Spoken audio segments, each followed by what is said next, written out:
hindi lahat dapat kumuha agad ng life insurance.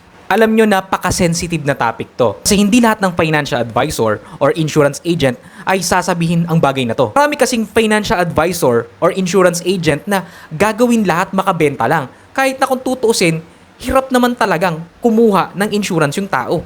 Kasi kung ngayon pa lang, hirap na hirap ka ng magbayad ng bills at gastusin mo, paano pa kaya kung magdadagdag pa tayo ng insurance na panibagong gastusin na naman? So, paano malalaman kung meron ka na ba talagang kapasidad na kumuha ng life insurance? Ganito lang siya kasimple. Pagkatapos mong mabayaran lahat ng expenses mo at mga needs mo at iba pang mga responsibilities mo at yung lahat ng mga wants mo ay nabili mo na, dapat may matitira pa sa'yo na at least 20 to 30%. Kasi doon sa 20 to 30% na natirang income mo, doon manggagaling yung insurance mo, yung emergency fund, at yung savings mo. Kasi kung halos walang natitira sa'yo per month, baka hindi insurance ang kailangan mo ngayon.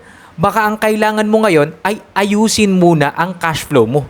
Emergency fund muna, additional income muna, financial stability muna. Mas okay yung handa ka talaga kaysa naman sa kumuha ka ngayon tapos mapipilitan ka rin ihinto. Kung gusto mong malaman kung ready ka na ba talaga kumuha ng insurance, message mo lang ako. Bibigyan kita ng free financial planning.